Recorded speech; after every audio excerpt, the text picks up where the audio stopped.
think of Omsum's name as Pala.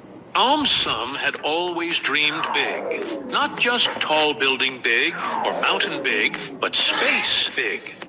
He wasn't just the kind of kid who asked why the sky was blue.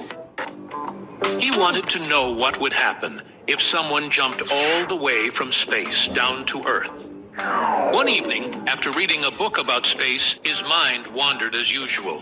What if he really did jump from space? Not from an airplane. Not from a tall tower, but from way, way up, above the clouds, past the airplanes, even higher than the weather balloons, from the edge of space itself. In his imagination, Sum was suddenly floating high above Earth, standing on a tiny platform just at the edge of the atmosphere. The planet looked like a giant marble below him. It was beautiful and a little bit scary. There was no air, no sound, just silence and stars. He looked down at the glowing curve of Earth and leapt.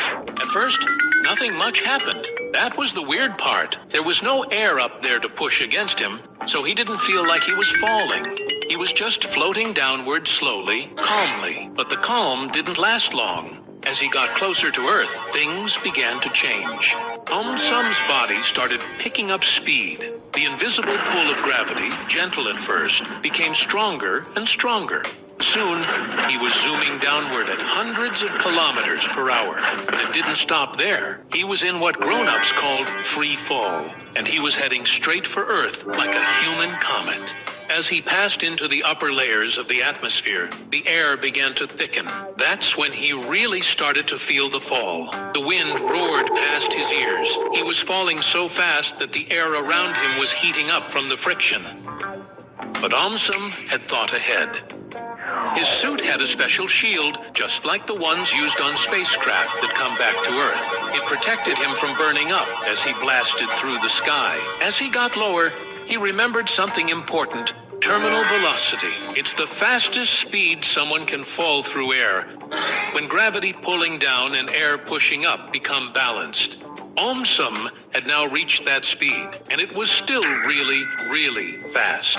Luckily, in his imagination, he carried a massive parachute. He pulled the cord, and with a sudden tug, the parachute opened. The fall slowed down quickly, and instead of zooming, he was now gently drifting.